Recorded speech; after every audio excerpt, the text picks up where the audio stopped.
Olá, eu sou o professor Rogério Born, mestre em Direito Eleitoral. E como católico, eu gostaria muito de passar para vocês, com muita satisfação, algumas instruções que vocês devem seguir nas eleições que se aproximam. Existem regras relacionadas às eleições e muitas vezes essas regras conflitam com a atuação na Igreja Católica. Primeiro eu vou dar um histórico para vocês de como funciona a política e a Igreja Católica. Na Constituição de 1893, a Igreja Católica deixou de ser uma religião oficial. O nosso Estado hoje ele é teísta e laico, quer dizer, o nosso Estado hoje ele não tem religião oficial, mas acredita em Deus. No preâmbulo da nossa Constituição diz que a Assembleia Nacional Constituinte reunidas sob a proteção de Deus. Então, para nós católicos, Cristo está presente na nossa lei, embora a religião esteja separada do Estado. E isso é muito bom, por quê? Nós católicos, nós temos que cuidar de Deus, da caridade. Nós temos que separar a religião do Estado. É recomendável. Já recomendava desde Santo Tomás de Aquino, já recomendava separar a igreja do Estado. E eu falei para vocês que a Constituição pede a proteção de Deus. Então, o nosso país está sob a proteção de Deus. Se vocês forem reparar nas cédulas de dinheiro nosso, está escrito assim, Deus seja louvado. Então, Deus está presente mais uma vez no Estado. O Estado nosso é teísta e laico, não tem religião.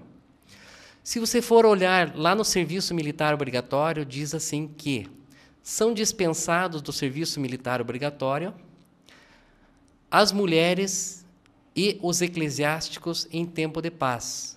No Brasil, nós temos capelões nas polícias militares e no exército para dar apoio espiritual aos soldados que vão para a guerra ou que estão no dia a dia combatendo o crime. Então, vocês notaram que a nossa Constituição separa Estado e religião, mas Deus protege nosso país.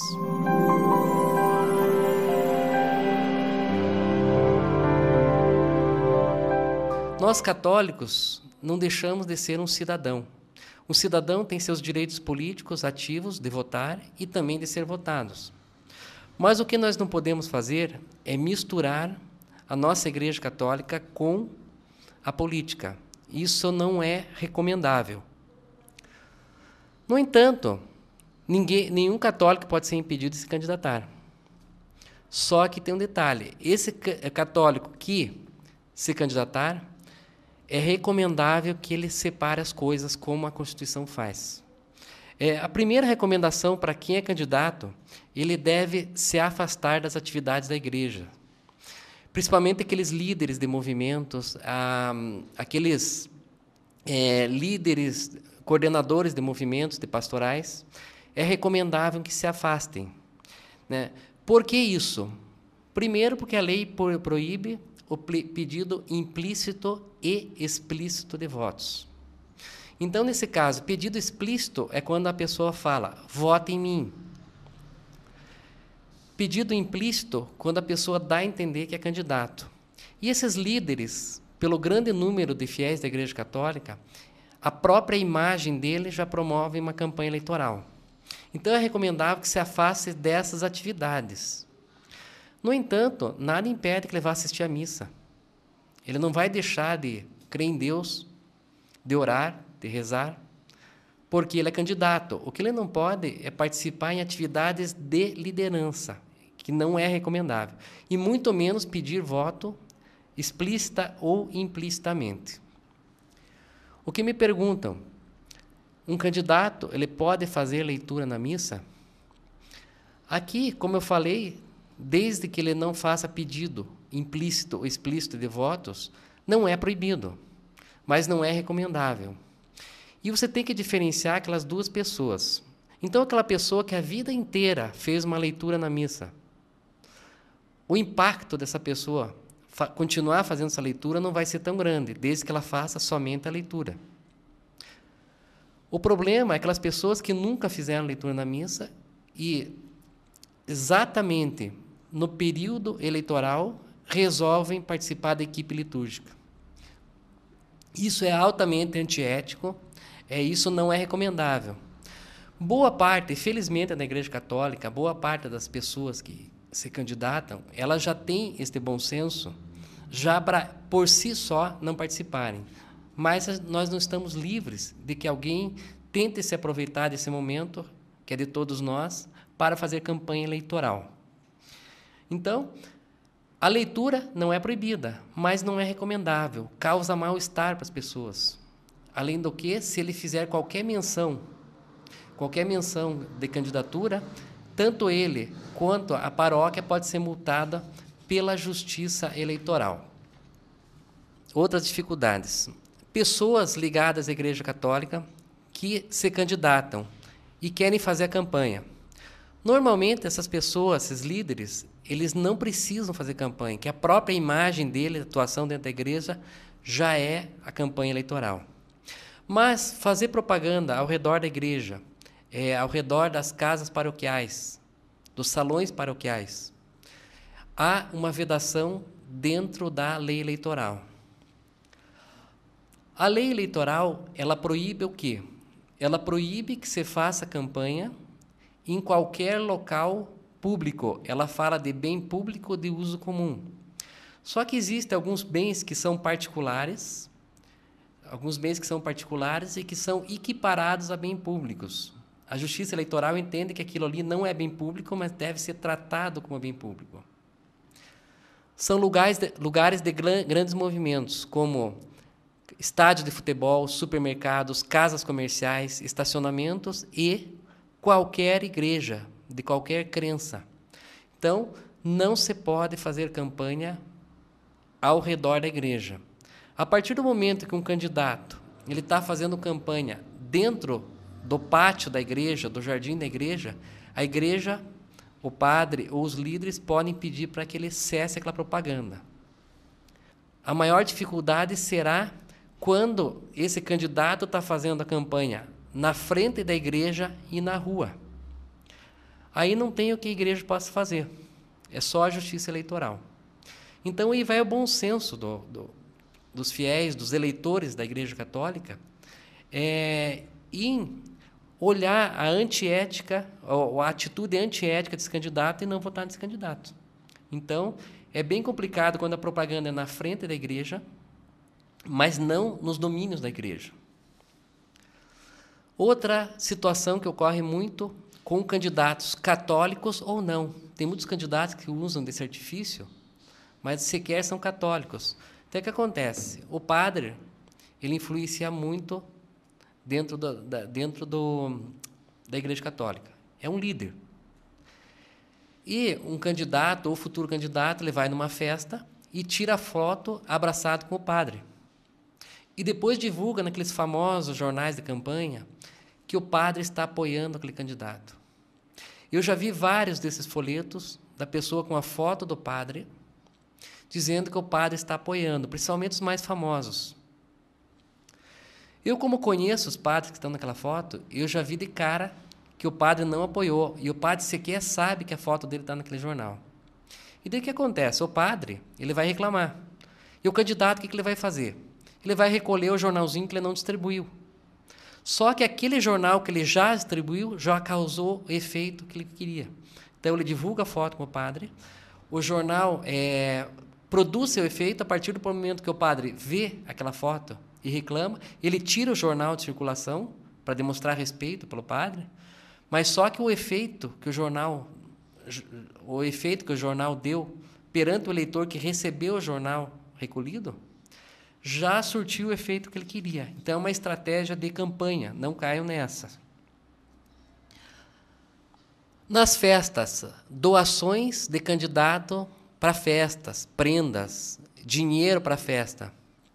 Isso aqui é um crime previsto pelo artigo 41A, pelo artigo 299 do Código Eleitoral. é corrupção eleitoral. O candidato não pode doar nada para a igreja, isso é compra de votos. Incide também o artigo 41A da Lei 9.504, que é uma infração administrativa. Então, não recebam doações de candidatos. Isso configura também abuso do poder econômico. Tá certo que as grandes consequências são para o candidato, mas a igreja e quem recebe essa doação pode ter uma consequência. Por quê? A Justiça Eleitoral pode entender que isso é corrupção eleitoral. Corrupção eleitoral, ela é conhecida como compra de votos. Só que a lei diz assim, que é criminoso aquele que compra e aquele que vende votos, aquele que oferece e aquele que pede. Então, se uma pessoa oferecer dinheiro pelo voto, já está cometendo crime, mesmo que o eleitor não aceite. Se o eleitor pedir dinheiro para o candidato, o eleitor está cometendo crime. E se o candidato oferecer doação ilícita para a igreja ou para qualquer pessoa da igreja, mesmo que seja aplicada na igreja, tanto o candidato quanto a pessoa que recebe está respondendo por crime. Então, tomem bastante cuidado isso aqui. Separem bastante essa diferença da doação. Outra coisa, se alguém doa, alguém é candidato, alguém é católico, a vida inteira foi católico e doou naquela festa, se ela doar o mesmo valor para a igreja, que ele sempre doou, e na média de todos os outros doadores aparece uma relação que ele fez uma doação para a igreja, não tem problema. O problema é se a forma que ele está fazendo doação seja diferente. Uma pergunta que me fazem também, não é interessante a Igreja Católica ter representantes no Congresso Nacional, na Assembleia Legislativa, na Câmara Municipal? Tem, mas não consigo ver muita utilidade para isso. A Igreja Católica, ela já faz caridade há muito tempo, ela já faz o papel do terceiro setor. Se você quiser eleger um candidato católico, tudo bem, eleja pelo seu caráter, pela sua capacidade, mas não simplesmente por ser católico. O candidato, o que acontece? O parlamentar, ele está atuando em nome do partido. A vaga no Congresso Nacional é do partido. E mesmo que esse candidato, católico ou não, queira apresentar um projeto, ele depende da concordância do partido. Então, ele depende da concordância do partido e um candidato só, ou poucos candidatos só, não vai repercutir muito na atuação da Igreja Católica. A Igreja Católica tem muito mais força isolada, independente de eleger qualquer candidato. A Igreja Católica, os fiéis da Igreja Católica já conseguiram feitos maravilhosos sem depender de político. Então, por exemplo, o artigo 41A da Lei 9.504, que impede o candidato condenado por corrupção eleitoral de se candidatar, torna ele praticamente inelegível, permite que se casse o diploma, se casse o registro de candidatura. E a lei da ficha limpa foram iniciativas da CNBB. Então, foram iniciativas que todos os católicos do Brasil apoiaram e conseguiram aprovar essa lei, sem depender de qualquer político. A lei da ficha limpa foi uma parceria que a CNBB fez com a Associação dos Magistrados Brasileiros. E o artigo 41A da Lei 9.504 foi iniciativa exclusiva da CNBB. E como é que isso é permitido? É permitido porque a nossa Constituição permite que, independente de qualquer deputado, o artigo 61, parágrafo 2º, ele diz que a iniciativa popular pode ser exercida pela apresentação à Câmara dos Deputados de projeto de lei subscrito por, no mínimo, 1% do eleitorado nacional, divididos por 5 estados, com não menos que 0,3% dos eleitores de cada estado. A CNBB conseguiu isso, e 2 vezes. Olha o poder que você, católico, tem. O católico ele pode alterar qualquer lei, independente de qualquer participação de candidato. E a igreja já colaborou muito demais com o Estado. A igreja, historicamente, ela supriu aonde o Estado falhou. O Estado deixou de fornecer educação, saúde, assistência social. E quem que preencheu isso aí? Quem que captou aquelas pessoas humildes para fazer o papel que o Estado não cumpriu? Foi a Igreja Católica. Existem inúmeras entidades de assistência social católicas. Existem inúmeras escolas católicas. Existem muitas atividades que a Igreja Católica faz que o Estado não faz hoje. Um fato bem interessante, existem inúmeras entidades católicas que cuidam das pessoas viciadas, das pessoas drogadas. Papel muito difícil que o Estado hoje não tem capacidade de suprir. E a Igreja Católica faz maravilhosamente. Então, a Igreja Católica também é o Estado. Ela faz parte do terceiro setor.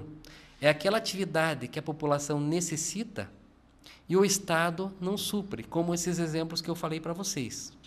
Então, dentro da nossa ótica, o papel da igreja é importante. A igreja também traz orientações. Por exemplo, em 2010, 2012 e 2014, a Igreja Católica lançou essas cartilhas de orientação política para os fiéis da Igreja Católica. 2014 relançou, 2012 também nós lançamos essa cartilha de orientação política, da qual eu tive o prazer de trabalhar junto com o Padre Mário nas de 2012 e 2014. Essas cartilhas, elas trazem orientações para os católicos, mas ela é tão didáticas que ela faz uma saudação da Igreja Católica, mas servem para eleitores de qualquer religião. Eu tenho alunos de todas as religiões na faculdade, e lá eu distribuo essa cartilha, e essa cartilha se torna bem didática para pessoas de todas as religiões.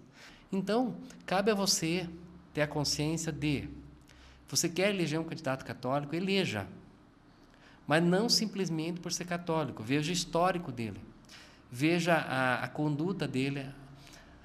Se é um católico que está há muitos anos trabalhando pela igreja, você vê que ele tem caráter, ele tem iniciativa e competência, vote nele. Mas cuidem daqueles candidatos que se aproveitam do grande número de fiéis da Igreja Católica para se aproveitar dessa condição e ser um católico de plantão, desculpe o termo. Mas tomem cuidado com aqueles católicos de plantão e aqueles que se utilizam de atitudes antiéticas. Então, bom voto para você, boa cidadania e que Deus proteja a todos.